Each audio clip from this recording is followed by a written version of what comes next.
As great as awesome animation is on a show, it's only one of the many factors that can help a series stand out above the rest. Another is the music. Gurren Lagann had an upbeat, explosive soundtrack which perfectly went with the inspirational theme of the show, and Boku no Hero Academia is similar, with one of its flagship pieces, You Can Be a Hero, slowly building up in volume and instrumentation to add weight to one of the most impactful moments of the early episodes. These sweeping orchestral themes without a doubt can be breathtaking, but there's a genre that I think is used to even greater effect in anime: jazz. There's no doubt that it isn't as popular as it was when it first came about, and in this regard it may seem a bit dated. However, this can work in its favour. Baccano is a mafia show set in the 1930s, and through its prominent use of easy-listening jazz and swing which was emerging during this time, it really helps to sell itself as a period piece, immersing you in the underground world of family rivalries and sabotage. The setting is one of the main things that helps Baccano stand out amongst other anime, and managing to quickly establish itself through the soundtrack is key.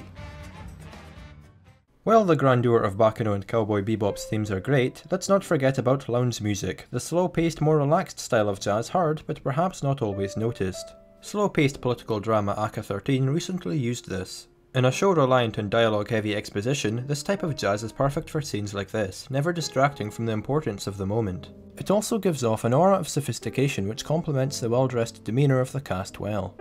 Similar to this, Death Parade uses lounge music for its bar setting, which is stereotypically where you hear this type of jazz.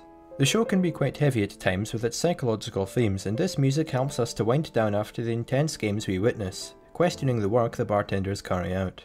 Going back to sophistication, who can forget Lupin III?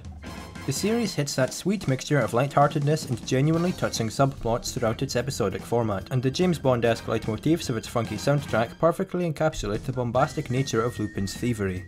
Jazz was meant for shows like these, and sure, while all genres have situations they're best suited to, because of how niche jazz can be in comparison to rock and pop, it's not been overdone and there's a sense it's used with real tastefulness by its composers. If we start to look at what makes this genre, an essential part of it is improvisation, being what truly shows a musician's understanding. There's a link to a Jaco Pastorius solo in the description, playing one of my favourite improv pieces. When composers take advantage of this component of jazz in their music, the results are unlike anything else.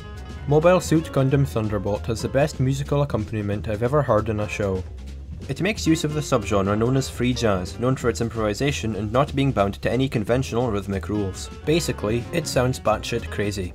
One of the main protagonists in this show can be pretty mentally unhinged at times, and this erratic, unpredictable style of playing perfectly complements his psyche.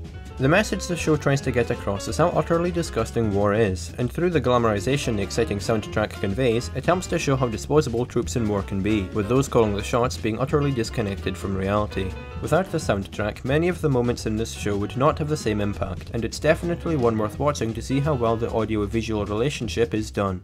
Finally, Kids on the Slope uses jazz improvisation to similar effect in a much calmer setting.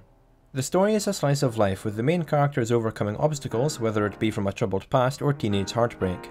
As most will be aware, teenagers aren't the best at sharing their feelings, and with jazz working as a sort of remedy for their stoicness, it manages to say a lot more than words ever could, being extremely impactful as you listen to how they play and bear in mind the events leading up to the characters having a jam session.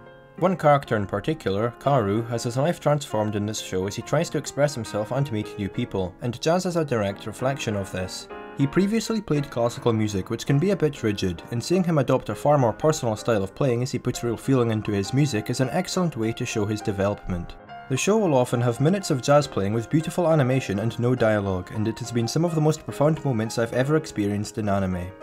Perhaps you don't think anything I've mentioned is unique to jazz, but that's not really the point. The real magic of this genre is that with composers like Yoko Kanno and Yoshimori Makoto being involved in the industry, it will always be pushed to its limits by people who truly love and adore it, making the soundtrack to an anime be more meaningful than ever before.